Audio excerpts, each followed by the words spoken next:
오늘의 말씀은 에스라 3장 1에서 7절입니다. 구약 713페이지입니다. 다 찾으셨으면 합독하겠습니다.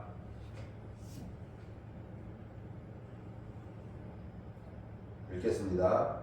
이스라엘 자손이 각자의 성읍에 살았더니 일곱째 달에 이르러 일제히 예루살렘에 모인지라. 요사닥의 아들 예수아와 그의 형제 제사장들과 스알리엘의 아들 수룹바벨과 그의 형제들이 다 일어나 이스라엘 하나님의 제단을 만들고 하나님의 사람 모세의 율법에 기록한 대로 번제를 그 위에 드리려 할세. 무리가 모든 나라 백성을 두려워하여 제단을 겉터 위에 세우고 그 위에서 아침 저녁으로 여호와께 번제를 드리며 기록된 규례대로 초막절을 지켜 번제를 매일 정수대로 날마다 드리고 그 후에는 항상 드리는 번제와 초하루와 여호와의 모든 거룩한 절기의 번제와 사람이 여호와께 기쁘게 드리는 예물을 드리되 일곱째 날 초하루부터 비로소 여호와께 번제를 드렸으니 그때에 여호와의 성전 지대는 미처 놓지 못한지라. 이에 석수와 목수에게 돈을 주고 또 시돈 사람과 도로 사람에게 먹을 것과 마실 것과 기름을 주고 바사왕 고레스의 명령대로 백향목을 레바논에서 욕과 해변까지 운송하게 하였더라. 아멘.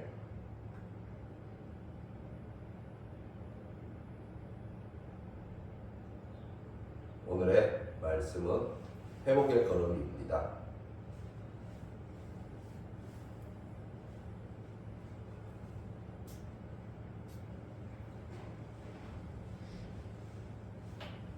우리의 삶 가운데 꼭 필요한 것이 있겠지만, 꼭 필요한 것들이 많이 있겠지만, 그 중에 하나가 회복하는 능력이 아닐까 합니다. 우리가 어떤 일을 하든 처음부터 척척 잘해내면 무척이나 좋을 것 같습니다.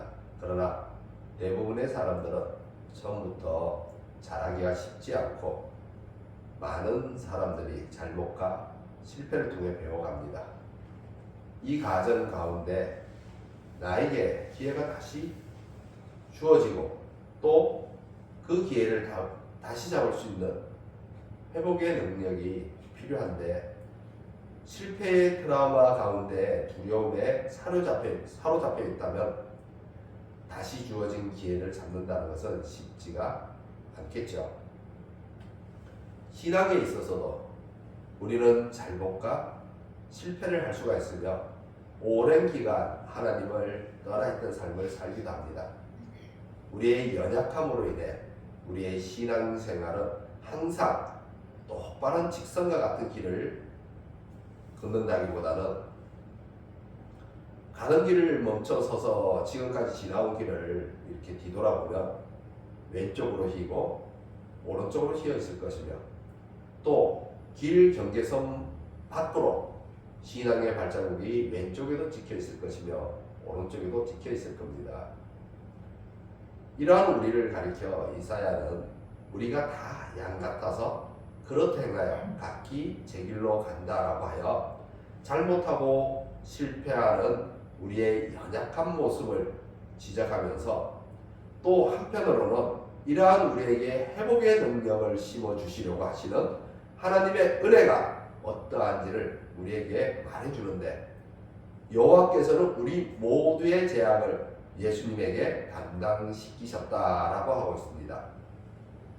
예수님에게 우리의 잘못과 실패를 담당하게 하심으로 하나님은 우리에게 회복의 능력을 갖추도록 하게 한 거죠. 따라서 나의 잘못과 실패를 담당하시는 예수님과 그 예수님을 보내신 하나님의 사랑이 실제적으로 나에게 어떻게 다가오느냐, 이것을 우리가 인식하는 건데, 신앙생활은 성도들이 하나님의 일하심을 어떻게 인식하느냐에 따라 그 신앙의 모습이 달라집니다. 특히 하나님이 내 인생에 개입하느냐 또는 내 인생을 붙들고 인도하시는 분이 하나님이냐 하는 인식에 대한 여부는 참된 신앙을 유지하는 문제에 있어서 매우 중요하다고 할 수 있겠죠. 하나님이 실제로 내 인생에 개입하시는 분 또는 내 인생을 붙들고 인도하시는 분이라는 인식이 내 마음 안에 있다면 바른 신앙의 길을 유지하려고 힘쓰기도 하겠지만 또한 언제든지 잘못된 길에서 돌이키는 회복의 모습을 보이려고 했을 겁니다. 우리 1절을 다 같이 읽어보겠습니다. 읽겠습니다. 이스라엘 자손이 각자의 성읍에 살았더니 7째 달에 이르러 일제히 예루살렘에 모인지라. 아멘.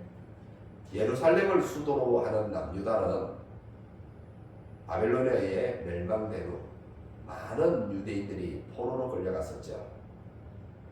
그러나 하나님은 이 일에 대한 언약을 잊지 않으셨고 예레미야를 통해 약속하신 대로 회복의 역사를 시작하시는데 대략 70년 만입니다. 1차 포로가 끌려간 이후 대략 70년 만에 돌아오는데 여기서 우리가 중요하게 생각해야 될 거, 우리가 중요한 것은 회복의 역사가 하나님의 일하심으로 인함이라는 사실을 우리가 인지할 필요가 있습니다. 우리의 연약함과 하나님의 주권적 일하심을 우리는 늘 인식할 필요가 있다는 거죠. 이러한 인지를 통해 하늘로부터 우리에게 회복의 능력이 주어집니다. 우리에게 회복의 능력이 주어지면 우리는 연약함으로 인해 할 수 없어도 하나님의 일하심은 주저앉아 있는 우리를 일으켜 세우시죠. 유대인들을 향한 하나님의 일하심은 어땠을까요? 포로로 끌려온 유대인들, 그들은 스스로를 회복할 능력이 없었습니다. 따라서 하나님이 일하시는 거죠. 그런데 우리가 여기서도 다시 한번 확인하게 되는 것이 있는데 하나님의 일하심의 방식입니다. 우리가 이전에 하나님의 연대기라는 제목을 가지고 말씀을 나누었던 적이 있었죠. 8월 마지막 주였는데 출애굽하여 가나안 땅으로 들어가는 1년의 가정 가운데서 홍해를 건너는 사건과 요단강을 건너는 사건을 연결해서 말씀을 나누었습니다. 홍해를 건널 때는 전적인 하나님의 은혜로 홍해를 건넙니다. 사람이 할 수 있는 것은 아무것도 없었죠. 하나님이 홍해 바닷물을 갈라 길을 내며 물로 벽을 세웠고 사람들은 그저 건너기만 하면 되었습니다. 그러나 요단강을 건널 때는 하나님이 먼저 물을 가르지도 않았고 흘러내려오는 물을 막지도 않았습니다. 이스라엘이 먼저 요단강에 발을 디뎌야 했죠. 언약궤를 맨 제사장들이 강물에 발을 디딘 후에야 강을 육지처럼 건널 수 있게 해 주었습니다. 포로 귀환과 성전 재건도 이와 같은데 포로 귀환과 성전 재건의 물꼬를 트는 것은 하나님이었습니다. 성경은 이에 대해 하나님이 바사 왕 고레스의 마음을 감동시켰다고 기록하고 있는데 이 역사의 기록에 의하면 고레스 왕에 대한 역사적인 기록이 있는데 이 기록에 의하면 고레스 왕은 정복당한 나라들의 다양성을 인정하고 존중하는 정책을 펼쳤다고 합니다. 즉 하나님은 고레스 왕이 나라를 통치하는 정책에 지혜를 제공해 줌으로써 통치 정책의 큰 그림을 그릴 수 있는 감동을 주셨던 거죠. 그래서 그는 각 민족마다 언어와 문화와 종교 등을 인정하고 존중하며 유지시켜주는 정책을 취했는데요. 이는 바벨론과는 반대되는 정책이었습니다. 바벨론은 남유다를 멸망시킨 바벨론은 정복당한 그 나라들의 사람들을 이주시켜서 썩어버리는 정책을 취했죠. 그러니까 그 다양성, 그 고유성을 인정하지 않고 다 섞어버렸습니다. 혼합적으로. 그래서 그들의 각 민족의 그 정통성, 정체성을 희석시켜버리는 거죠. 상실하게 만드는 방식인데, 이것이 이제 일제시대 때 일본이 그 문화 정책을 쓰면서 우리나라의 그 정체성을 말살시키려 했었죠. 동일합니다.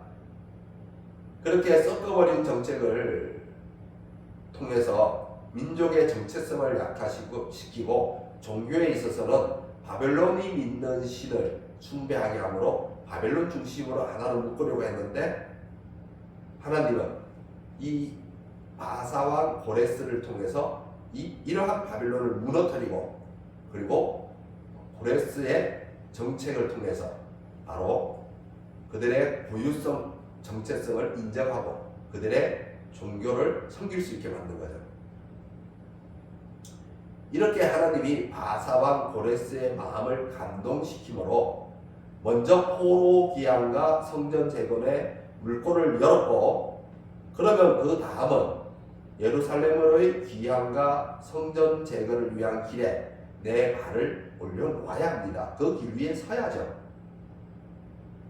하나님이 물꼬를 텄고 길을 여셨는데, 그럼에도 불구하고 우리가 그 길 위에 서지 못하고 그 길을 비워둔다면 하나님의 그 일하심이 무색해 되지 않습니까?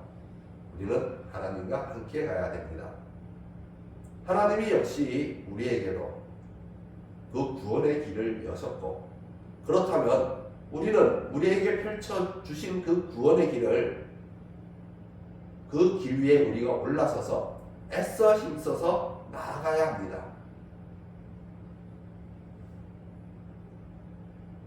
신앙의 회복과 교회의 회복을 위해 하나님의 일하심에 동참해야 하는 거죠. 이렇게 해서 1차 포로 기한이 무사히 이루어졌는데, 예루살렘과 그 주변 지방에는 이 귀환한 유대인들과 남아있는 유대인들이 함께 살게 되었습니다. 섞여 살았죠. 그러나 이들 사이에는 서로의 긴장감이 있었고 서로 간에 배척점이 있었습니다. 예배의 회복과 성전 재건을 위해서 특히 유대인들에게 성전을 재건한다는 것은 남다른 의미를 지니고 있죠. 성전은 유대인들의 신앙과 삶의 중심이었던 겁니다.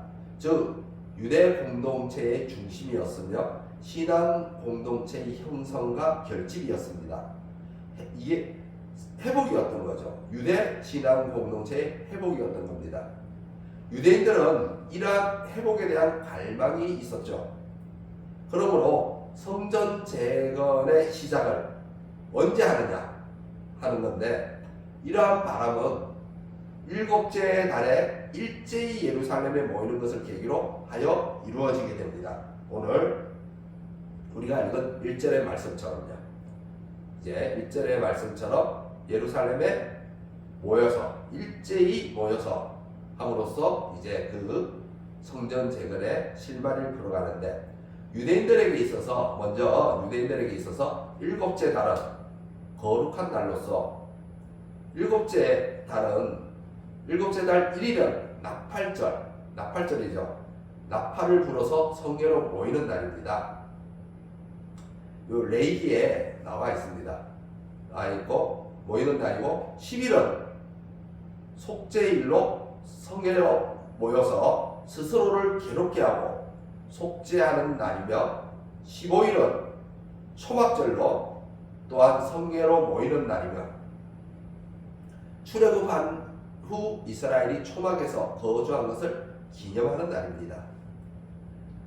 이 유대인들의 달력은 일반 우리들이 쓰는 민간적하고는 틀립니다.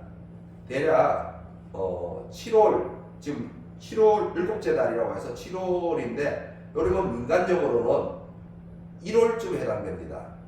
1월쯤 해당되니까 이제 새로 시작하는 데인데, 종교력으로는 7월이 되는 거죠.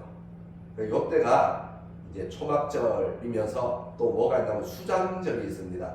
모든 그 농산물을 이제 우리로 말하면 이제 추석과 같이 이제 모든 농산물을 거둬들이는 때죠. 그래서 이제 한 해의 농사를 마무리하는 때고, 그래서 이제 수장절은 그 열매들을 거두어서 거둘 수에다가 저장할 장에서 창고에 저장하는 이런 수장절이 초막절과 같이 있습니다.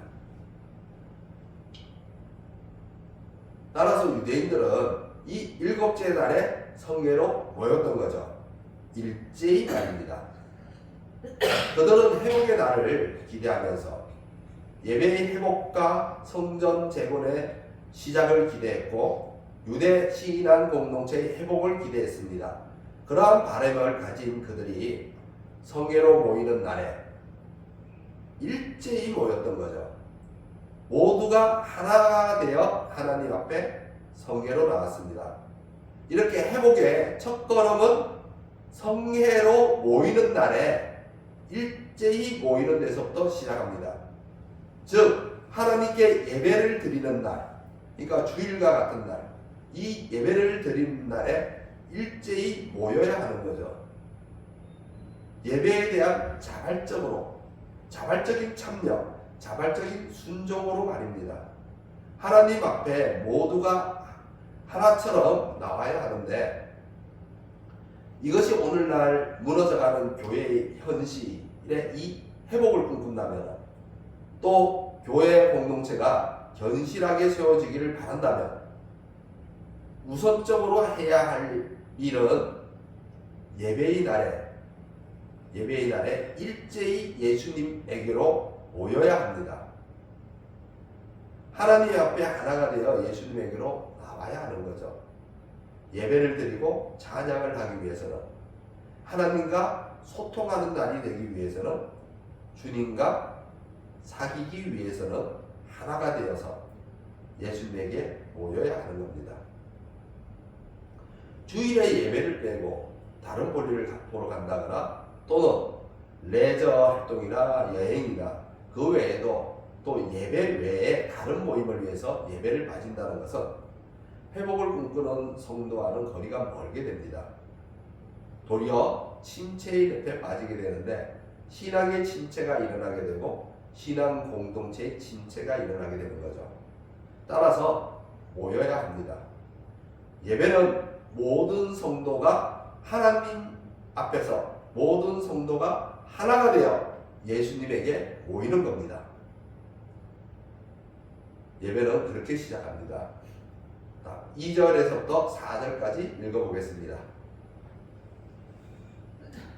읽겠습니다.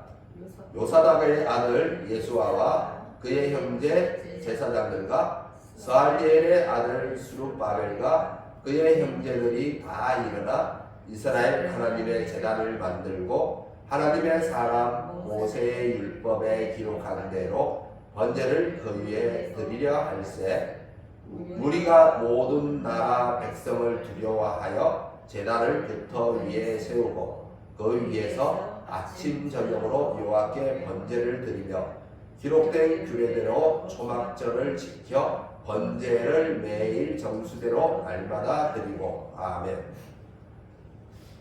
먼저 2절에 나와 있는 명단을 보시면 요사닥의 아들 예수아와 그의 형제는 제사장들입니다. 그리고 스알디엘의 아들 수룹바벨은 왕의 자손이고 그의 형제들이라고 기록된 사람들은 제사장 그룹도 아니고 왕의 후손도 아닌 일반 백성이죠.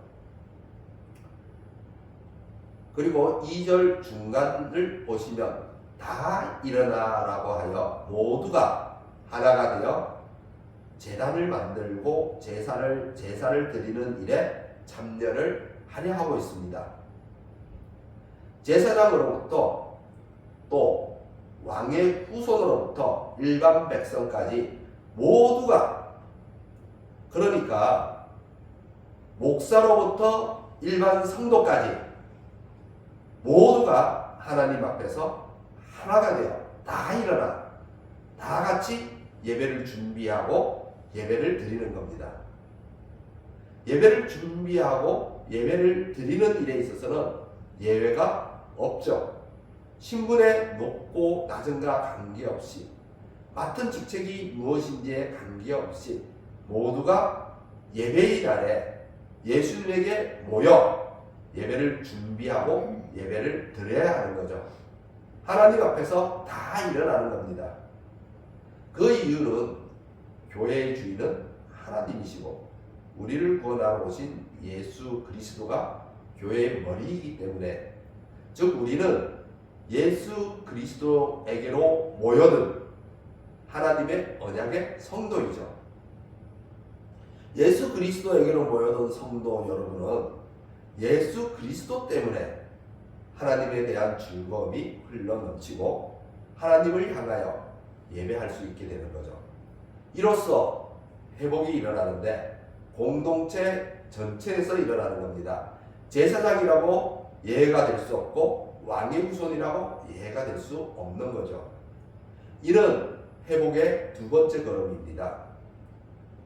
제단을 만들고 제사를 드리듯 예배를 준비하고 예배를 드리는 것은 회복을 위한 걸음인데, 2절 하반절을 보시면 모세의 율법에 기록한 대로 번제를 그 위에 드리려 할세.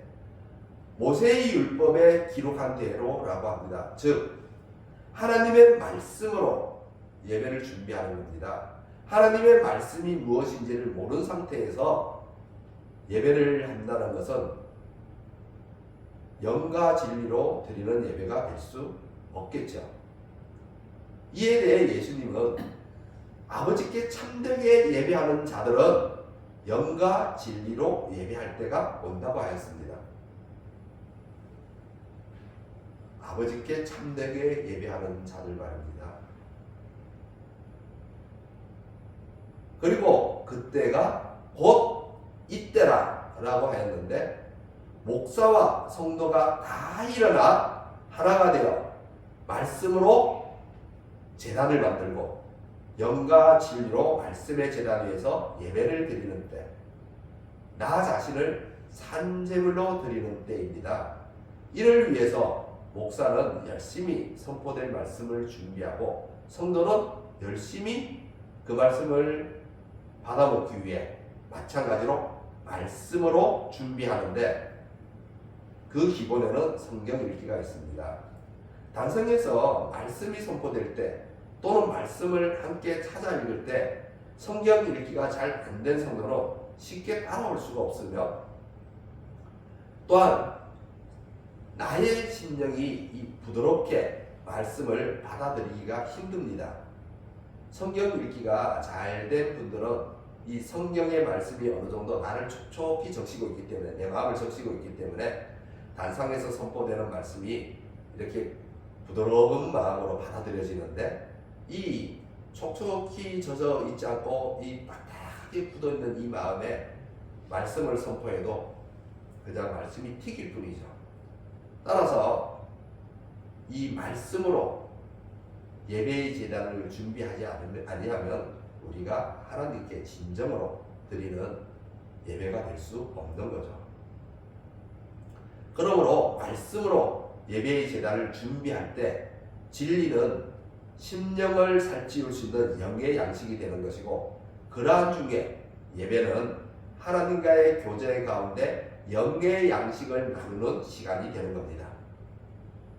말씀으로 준비된 예배를 통해 하나님과 소통하는 시간을 가지게 되고 주님과 사귀는 날이 되어서 우리의 심령은 즐거워할 수밖에 없게 되는 거죠. 따라서 신앙생활은 하나님을 즐거워하며 살아가는 우리에게 주어진 회복의 삶이 되어버립니다. 하나님을 즐거워하는 회복의 삶을 누리는 성도 여러분이 되시기를 주님의 이름으로 축원합니다. 이 때문에 우리는 나의 현실과 상황과 형편으로 인해 엄습하는 두려움과 불편함을 극복할 수 있게 되는데, 3절을 보시면은 예루살렘에 모인 무리가 주변의 이방 사람들을 두려워하고 있습니다.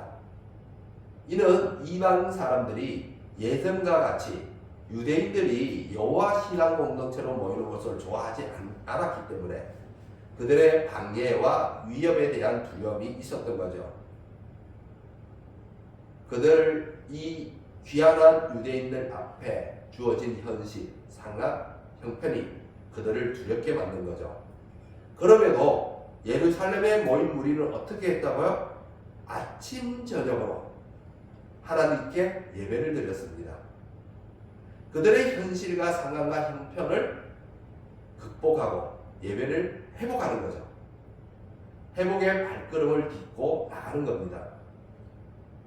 4절도 보면은 그 첫머리에 기록된 규례대로라고 시작을 하여 그 다음에 기록된 규례대로 어떻게 합니까? 초막절을 지키고 번제를 매일 정수대로 날마다 드리고 이어서 5절에서도 상번제와 이제 5절에 보면은 항상 드리는 번제, 이게 이제 레위기에는 상번제로 나와 있습니다. 상번제와 초하루와 여호와의 모든 거룩한 절기의 번제와 사람이 여호와께 기쁘게 드리는 예물을 드렸다고 합니다. 즉 말씀으로 예배를 하는 거죠. 말씀으로 이 드리는 모든 행위, 모든 제사를 드리는 행위, 모든 번제를 드리는 행위, 이것이 말씀 안에 있습니다. 말씀으로 예배를 하는 것이고 말씀으로 모든 것을 하는 겁니다. 우리 6절과 7절을 또 다 같이 읽어보겠습니다.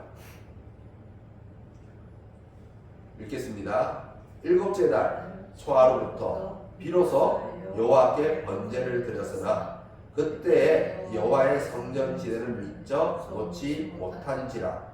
이에 석수와 목수에게 돈을 주고 또 시돈 사람과 두로 사람에게 먹을 것과 마실 것과 기름을 주고 바사왕 고레스의 명령대로 백향목을 레바논에서 욥과 해변까지 운송하게 하였더라. 드디어 포로 귀환 이후 성전 재건에 들어갔습니다. 예루살렘으로 돌아온 지 약 2년 만인데요.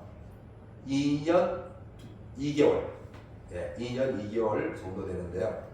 그들이 주님에게로 모여 예배를 회복하고 주님과의 사귐의 시간, 주님과의 소통의 시간을 통해 교회를 세우고자 하는 마음이 점점 더 간절해져 갑니다. 성전이라는 건물 자체가 교회인 것은 아니죠.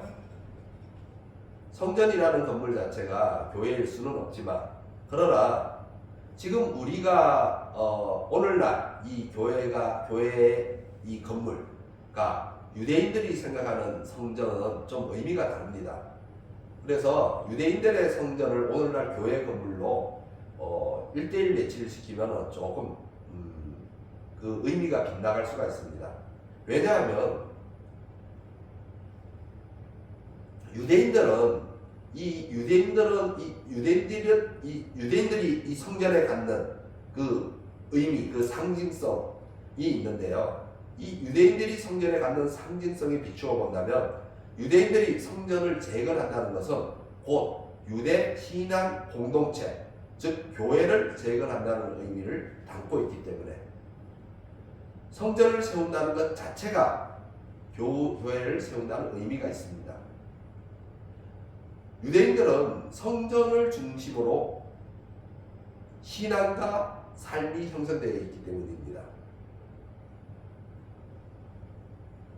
이는 회복의 세 번째 걸음입니다. 성전을 재건한다는 것, 곧 교회를 세우는 것은 하나님 나라를 회복하는 것이죠. 하나님 나라란 하나님의 통치가 이루어지는 곳으로, 즉 하나님의 말씀의 빛, 복음의 빛이 성도의 삶을 비추어 인도하는 거죠. 우리가 바로 교회로 세워져 가는 거죠. 복음의 빛에 따라서 우리가 교회로 세워져 가는 겁니다. 우리 자신이 교회가 되는 거죠. 그리고 우리 자신이 교회가 되면서 또 교회가 되는 우리가 모여서 교회 공동체가 되는 것이고, 그 교회 공동체가 세워져 가는 거죠. 다윗 왕의 후손인 수룹바벨과 제사장 예수아와 그 외 제사장들과 레위인들과 예루살렘으로 귀환한 자들이 성전을 재건한다는 것은 다시 하나님의 말씀의 빛이 돌아온다는 겁니다. 복음의 빛이 회복되는 거죠. 복음의 빛으로 인도를 받아 회복의 걸음을 걸어 나가는 겁니다. 교회가 세워져 나가는 거죠. 이와 같이 오늘날 우리도 동일합니다. 복음의 빛으로 말씀으로 예배를 준비한 우리들이 복음의 빛으로 교회를 세워 나가야 합니다. 교회가 이 주변에 등대 역할을 해야죠. 구원의 방주 역할을 해야죠. 그러기 위해서 교회를 세워 나가는 것이죠. 하나님 나라의 통치가 확장되어야 하죠. 말씀을 정리하겠습니다. 우리는 연약함으로 인해 잘못과 실패를 반복할 수가 있습니다. 이럴 때 우리에게는 회복의 능력이 필요하죠. 회복의 걸음을 걸을 수 있어야 합니다. 비본질을 버리고 본질을 취함으로 회복의 걸음을 걸을 수 있게 되는데, 회복의 첫 번째 걸음으로는 예배의 날에 일제히 예수님에게로 모여야 합니다. 예수님 앞으로 모이지 않고 나는 신앙생활을 잘할 수 있어 라고 하는, 이것은 우리의 연약함에 비추어 보면 우리 자신을 너무 모르는 거죠. 모여야 합니다. 유대인들이 예루살렘으로 일제히 모였듯이 성전, 파괴된 성전, 그 성전 지대가 있었던 곳으로 모였듯이 우리도 예수님 앞으로 교회로 모여야 합니다. 하나가 되어 예수님에게로 모여야 하죠. 예수님에게로 모이는 것 외에는 다른 회복의 걸음이 없습니다. 회복의 두 번째 걸음으로는 예배의 날에 일제히 예수님에게 모여서 다 일어나 말씀으로 예배의 제단을 준비해야 합니다. 목사와 성도가 모두 말씀으로 예배를 준비해야겠죠. 그리고 말씀으로 예배의 제단을 준비했으면 영과 진리로 예배를 드리는 거죠. 자기 몸을 산제물로 내어드립니다. 이로써 예배를 회복합니다. 회복의 세 번째 걸음은 교회를 세우는 거죠. 하나님 나라를 회복하는 겁니다. 교회를 세운다는 것은 곧 하나님 나라를 회복한다는 거죠. 여기에 예수님께서 이 큰 영광교회를 세우셨다는 것은 이 교회가 이 지역 주변에 복음의 빛을 전파하는 뜻입니다. 우리만을 위해서 여기에서 웅크리고 여기에 앉아서 예배를 드리라는 뜻이 아니라 예수님을 전하라는 뜻이죠. 그를 위해서 교회를 세우는 것이고, 우리가 이 교회를 세우는 일에 하나가 되어야 합니다. 하나님 나라를 회복하는 거죠. 하나님의 통치를 이루는 것으로, 즉 다시 하나님의 말씀의 빛이 돌아오는 거죠. 복음의 빛이 회복되는 거죠. 하나님의 말씀의 빛, 복음의 빛이 성도의 삶을 비치고 저 이웃을 비치고 주변을 비추고, 그리고 그 빛으로 인도를 받으십시오. 그러면 교회가 세워지게 될 겁니다. 기도하겠습니다.